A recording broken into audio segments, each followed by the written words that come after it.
સાબરકાંઠા જિલ્લામાં પણ અચાનક વાતાવરણમાં પલટો આવ્યો છે। વહેલી સવારથી જિલ્લામાં વાદળછાયું વાતાવરણ છવાઈ ગયું છે। અચાનક વાતાવરણમાં પલટો આવતા ખેડૂતો ચિંતાતુર બન્યા છે। ઘઉં, બટાકા, રાઈ, ચણા અને શાકભાજી સહિતના પાકને નુકસાન જવાની ભીતિ સેવાઈ રહી છે। તો સાબરકાંઠામાં પણ એકાએક વાતાવરણમાં પલટો આવ્યો છે અને ખેડૂતો બીજી તરફ ચિંતાતુર બન્યા છે। સંવાદદાતા ઈશાન અમારી સાથે જોડાઈ ગયા છે। ઈશાન, સાબરકાંઠામાં અત્યારે કયા પ્રકારનું વાતાવરણ છે? ખેડૂતોમાં કેટલી ચિંતા છે? ચોક્કસ કે સાબરકાંઠા જિલ્લામાં વહેલી સવારથી જ વાતાવરણમાં અચાનક પલટો આવ્યો હતો, જે હવામાન વિભાગે આગાહી કરી છે કે 2-3 દિવસ સુધી કમોસમી વરસાદની પણ શક્યતા વર્તાઈ રહી છે। ત્યારે અત્યારે હાલ જે ખેડૂતોના હાથમાં આવેલો કોળિયો છીનવાય તેવી પરિસ્થિતિનું નિર્માણ થયું છે। નોંધનીય છે કે અત્યારે હાલ જે ઘઉં, વરિયાળી, રાઈ, બટાકા સહિત શાકભાજી છે તે તૈયાર પાક થઈ ગયો છે અને ટૂંક સમયમાંથી લણવાનો સમય આવ્યો છે, પરંતુ અત્યારે જો કમોસમી વરસાદ થશે તો તેમાં મોટા પાયે નુકસાન થઈ શકે તેમ છે। એટલે અત્યારે હાલ તો ખેડૂતો ચિંતાતુર બન્યા છે। જી ઈશાન, સમગ્ર માહિતી બદલ આપનો આભાર।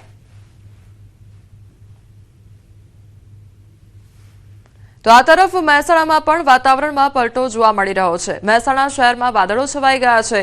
બેવડી ઋતુના વચ્ચે વાદળો ઘેરાયા છે।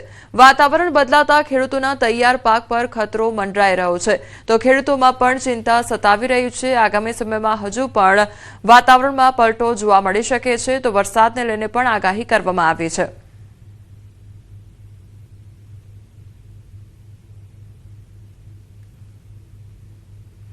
સાબરકાંઠા જિલ્લામાં અચાનક વાતાવરણમાં પલટો આવ્યો છે। વહેલી સવારથી જ જિલ્લામાં વાદળછાયું વાતાવરણ સર્જાયેલું જોવા મળ્યું છે।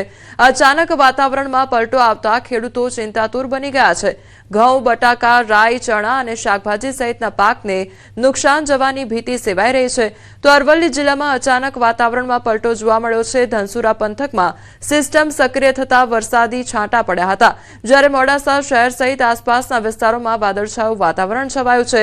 વહેલી સવારથી જ હવામાન બદલાતા ખેડૂતોમાં ચિંતા વ્યાપી છે। આગાહી મુજબ વધુ વરસાદ આવે તો ઘઉં સહિતના પાકોને નુકસાન જવાની ભીતિ પણ સેવાઈ રહી છે, જેને કારણે ખેડૂતોના મોંમાં આવેલો કોળિયો છીનવાઈ જવાની સંભાવના ઊભી થઈ છે। આ તરફ મહેસાણામાં વાતાવરણમાં પલટો આવ્યો છે। વાતાવરણ બદલાતા ખેડૂતોના તૈયાર પાક પર હવે ખતરો મંડરાઈ રહ્યો છે।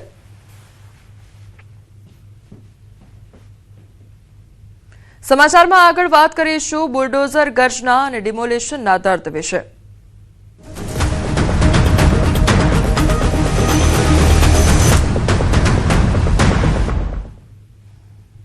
રાજકોટના જંગલેશ્વરમાં બુલડોઝર ગર્જના જોવા મળી છે। ગેરકાયદેસર દબાણો પર બુલડોઝર ફરી વળ્યું છે। પ્રથમ ફેઝમાં 1400 મકાનો પર બુલડોઝર ફરશે અને ડિમોલિશન પર પોલીસની સતત ડ્રોન નજર રાખવામાં આવી રહી છે। જંગલેશ્વરમાં પોલીસનો ચુસ્ત બંદોબસ્ત ગોઠવી દેવામાં આવ્યો છે। 260થી વધુ મશીનો સાથે ડિમોલિશનની કામગીરી હાથ ધરવામાં આવી છે। તો રાજકોટના જંગલેશ્વર વિસ્તારના દ્રશ્યો સામે આવ્યા છે। એક તરફ પરિવારજનો કે જેમને ઘર ગુમાવવાનો વારો આવ્યો છે અને તે લોકો રડતી આંખે નજરે પડી રહ્યા છે, ત્યારે બીજી તરફ ચાંપતો બંદોબસ્ત ગોઠવી દેવામાં આવ્યો છે અને ચુસ્ત બંદોબસ્ત સાથે આ જે ડિમોલિશનની કામગીરી છે તે હાથ ધરવામાં આવી છે। ગેરકાયદેસર દબાણો પર હવે બુલડોઝર ફરી વળ્યું છે, ત્યારે પ્રથમ ફેઝમાં 1400 મકાનો પર બુલડોઝર ફરશે। તો ડિમોલિશન પર પોલીસની સતત ડ્રોન નજર પણ રાખવામાં આવી રહી છે। ચાંપતો બંદોબસ્ત ગોઠવી દેવામાં આવ્યો છે। કોઈપણ પ્રકારની અવ્યવસ્થા ન સર્જાય તેનું પણ ધ્યાન રાખવામાં આવી રહ્યું છે। તો જંગલેશ્વરમાં પોલીસનો ચુસ્ત બંદોબસ્ત ગોઠવાયો છે અને 260થી વધુ મશીનોનો ઉપયોગ કરીને ડિમોલિશનની જે કામગીરી છે તે હાથ ધરવામાં આવી છે। તો રાજકોટના જંગલેશ્વર વિસ્તારમાં ડિમોલિશનની કામગીરી હાથ ધરવામાં આવી છે, જે ગેરકાયદેસર દબાણો છે તે દૂર કરવામાં આવી રહ્યા છે। રાજકોટના જંગલેશ્વર વિસ્તાર આસપાસના જે વિસ્તારો છે ત્યાં આગળ ગેરકાયદેસર દબાણ દૂર કરવાની કામગીરી હાથ ધરવામાં આવી છે। વહેલી સવારથી આજે ડિમોલિશનની કામગીરી છે તે હાથ ધરવામાં આવી છે, ત્યારે સવારના 11 વાગ્યા સુધીમાં 600થી વધુ ગેરકાયદેસર દબાણો તોડી પાડવામાં આવ્યા છે। આ સાથે કોઈપણ જાતની અનિચ્છનીય ઘટના ન બને તે માટે પોલીસનો ચુસ્ત બંદોબસ્ત પણ ગોઠવી દેવામાં આવ્યો છે। તો સાથે જ સ્થળ પર જ ફાયર બ્રિગેડની ટીમ, મેડિકલ ઇમરજન્સીની ટીમ સહિતની જરૂરી વ્યવસ્થાઓ પણ રાખવામાં આવી છે, તેમજ કંટ્રોલ રૂમ ખાતેથી ઉચ્ચ અધિકારીઓ દબાણ દૂર કરવાની કામગીરી પર ચાંપતી નજર રાખી રહ્યા છે।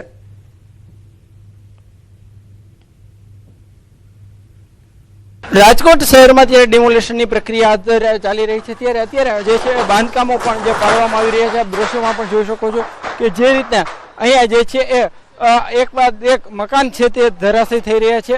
ખાસ કરીને જે અનેક જે મકાનો છે તે અત્યારે પત્તાના મહેલની માફક જે છે એ ઢળી પડી રહ્યા છે. ખાસ કરીને અલગ અલગ જેસીબી મશીનની મદદથી વહેલી સવારથી જ આ જે છે એ ડિમોલેશનની પ્રક્રિયા હાથ ધરવામાં આવી રહી છે. ત્યારે અત્યારે અહીંયા આપ દ્રશ્યોમાં જોઈ શકો છો કે જે રીતે મકાનની દિવાલો છે, આ નદી કાંઠાનો વિસ્તાર છે, આજી નદી કાંઠાનો વિસ્તાર છે, ત્યાં ડિમોલેશન કરવામાં આવી રહ્યું છે. અત્યારે અહીંયા જે છે એ મકાન એક બાદ એક જે છે એ ડિમોલેશન કરવામાં આવી રહ્યા છે. અનેક જે છે નદી કાંઠામાં સહિત જે છે ટીપીનો રોડ જ્યાંથી નીકળવાનો છે ત્યાં પણ ડિમોલેશન હાથ ધરવામાં આવી રહ્યું છે. ખાસ કરીને જો વાત કરવામાં આવે તો અત્યાર સુધીમાં જે છે એ અનેક મકાનો છે તે નદી કાંઠાના હોય કે પછી મેઇન રોડ પરના હોય તેમને ધરાશય કરવામાં આવી રહ્યા છે. વહેલી સવારે 7 વાગ્યાથી આ કામગીરી હાથ ધરવામાં આવી છે. જે છે આરએમસીના અધિકારીઓ, પોલીસ સ્ટાફ સહિતના જે છે કર્મચારીઓ અત્યારે જે છે કામગીરીમાં લાગી ગયા છે. અને અત્યારે એક બાદ એક મકાન છે તે જે છે ડિમોલેશન કરવામાં આવી રહ્યા છે. સૌથી મહત્વની વાત કરવામાં આવે તો અત્યારે જે છે એ આ કામગીરી છે તે 2 દિવસ ચાલનારી છે. હવે આ જે મકાન છે તે અત્યારે પાડવામાં આવી રહ્યા છે. ખાસ કરીને જે રીતના રાજકોટ શહેરમાં જે છે અત્યારે આ ડિમોલેશનની પ્રક્રિયા છે તે પૂરજોશથી ચાલી રહી છે. હાર્દિક જોશી, ન્યૂઝ 18 ગુજરાતી, રાજકોટ. રાજકોટ શહેરના જંગલેશ્વર વિસ્તારમાં પૂરજોશથી ડિમોલેશનની કામગીરી ચાલી રહી છે. અલગ અલગ જેસીબી મશીનની મદદથી અત્યારે ડિમોલેશન કરવામાં આવી રહ્યું છે. જંગલેશ્વર વિસ્તારમાં ટોટલ 1400 જેટલા મકાનો તેમજ દુકાનો સહિતની અલગ અલગ સંપત્તિઓ છે જેમને દૂર કરવાની કામગીરી છે તે અત્યારે ચાલી રહી છે. ચાપતા બંદોબસ્તની વચ્ચે જે છે અત્યારે મકાન જે છે દૂર કરવામાં આવી રહ્યા છે. ખાસ કરીને આ આજી નદી કાંઠાનો વિસ્તાર જે છે, આજી નદીના કાંઠાનો આ વિસ્તાર છે ને અહીંયા ચોમાસા દરમિયાન જે છે પાણી પણ ભરાતું હતું અને ખાસ કરીને આ વિસ્તારમાં છે તે અત્યારે મોટી સંખ્યામાં જે અનેક મકાનો છે તે ડિમોલેશન કરવામાં આવી રહ્યા છે. દ્રશ્યોમાં પણ જોઈ શકો છો કે જે રીતના જેસીબી મશીનની મદદથી અનેક બાંધકામો છે તેમને જમીનદોસ્ત કરવામાં આવી રહ્યા છે. સીધા દ્રશ્યો જોઈ શકો છો. આ જંગલેશ્વર વિસ્તાર છે જે આજી નદી વિસ્તાર જે છે માનવામાં આવે છે અને અહીંયા અત્યારે જે છે ડિમોલેશન કરવામાં આવી રહ્યું છે. અનેક બાંધકામો છે તે અત્યારે તોડવામાં આવી રહ્યા છે. ખાસ કરીને જે રીતના અનેક મકાનો છે તે પત્તાના જે મહેલની મારફત જે છે તે તૂટી રહ્યા છે. ખાસ કરીને આ કામગીરી છે તે સતત 2 દિવસ સુધી ચાલશે. જે છે અત્યારે અલગ અલગ 7 ટીમો દ્વારા કામગીરી કરવામાં આવી રહી છે અને અત્યારે જે છે ડિમોલેશન કરવામાં આવી રહ્યું છે. બીજી તરફ રાજકોટ મહાનગરપાલિકાનો સ્ટાફ સહિતના જે અલગ અલગ જે અધિકારીઓ છે તે પણ અત્યારે તૈનાત જોવા મળી રહ્યા છે. સૌથી મહત્વની બાબત એ છે કે આ જે જંગલેશ્વર વિસ્તાર છે ત્યાં એક લાંબી જે છે કાનૂની પ્રક્રિયા પણ ચાલી હતી, અનેક વિવાદો પણ થયા હતા. સાથે સાથે જે રીતના વાત કરવામાં આવે તો જે છે એ લોકો જે છે એક રાજકીય તેમજ જે છે અનેક પ્રકારના વિરોધ થયા હતા અને અનેક વિરોધના અંતે ડિમોલેશનની પ્રક્રિયા જે છે અત્યારે ચાલી રહી છે. હાર્દિક જોશી, ન્યૂઝ 18 ગુજરાતી, રાજકોટ. રાજકોટ શહેરના જંગલેશ્વર વિસ્તારની અંદર વહેલી સવારથી ડિમોલેશનની કામગીરી છે તે ચાલી રહી છે અને ડિમોલેશનની કામગીરી 50%ને આરે પહોંચી ચૂકી હોવાનું છે તે સામે આવ્યું છે.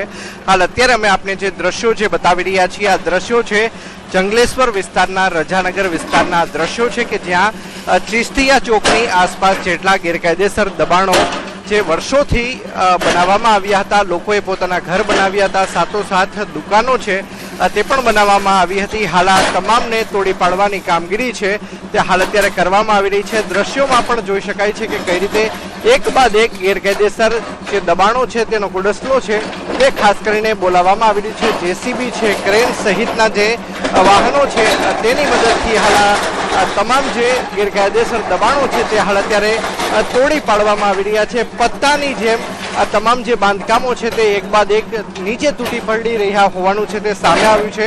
તો બીજી તરફ આ ગેરકાયદેસર દબાણોની અંદર વસવાટ કરનારા જે લોકો છે તે કાયમી માટે બેઘર બની ચૂક્યા હોવાનું છે તે સામે આવ્યું છે. જો કે કોર્પોરેશન દ્વારા તેમને વૈકલ્પિક વ્યવસ્થા પણ ફાળવવામાં આવી છે. અંકિત પોપટ, ન્યૂઝ 18 ગુજરાતી, રાજકોટ. અન્ય સમાચાર પર નજર કરીએ તો અમદાવાદમાં કલાકાર દેવ પગલીનો વિડીયો વાયરલ થયો છે. સાધુ પર આફત સમયે સમાજે ભેગા થવા આહવાન કરવામાં આવ્યું છે. સનાતન ધર્મની રક્ષા કરવા આહવાન કર્યું છે. ઇન્દ્ર ભારતી બાપુના સમર્થનમાં સમાજને હિન્દુ સનાતન અંગે જાગૃતિ અંગે કહ્યું હોવાનો દાવો કરવામાં આવ્યો છે. સમાજના સમૂહ લગ્ન દરમિયાન વાત કરવામાં આવી છે. કે જ્યારે જ્યારે સાધુ સંત ઉપર કે આપણા સમાજ ઉપર કોઈ પણ આફત આવે તો કોઈ આવે કે ના આવે પણ આપણો સમાજ ભેગો થાજો એ હિન્દુઓ જાગ જાઓ રે સનાતન ધર્મ की रक्षा करो। બનાસકાંઠાના પાલનપુરમાં દારૂબંધીના ધજાગરા ઉડ્યા છે ત્યારે ટુ વ્હીલરમાં દારૂની હેરાફેરીનો પર્દાફાશ થયો છે। દેશી દારૂ ભરેલી ગાડીએ વેપારીને મારી ટક્કર ત્યારે અકસ્માત બાદ ગાડીની ડિક્કી ખુલતા દારૂ મળી આવ્યો। ગાડીની ડિક્કીમાંથી દેશી દારૂનો જથ્થો ઝડપાયો હતો। સ્થાનિકોએ બુટલેગરને પોલીસને સોંપ્યો છે તો ટક્કર વાગી અને એકાએક જે ગાડીની ડિક્કી હતી તેમાંથી દારૂ બહાર નીકળ્યો હતો અને દારૂનો જથ્થો જપ્ત કરવામાં આવ્યો છે તો બીજી તરફ સ્થાનિકો દ્વારા જે બુટલેગર છે તેને પોલીસને સોંપવામાં આવ્યો છે।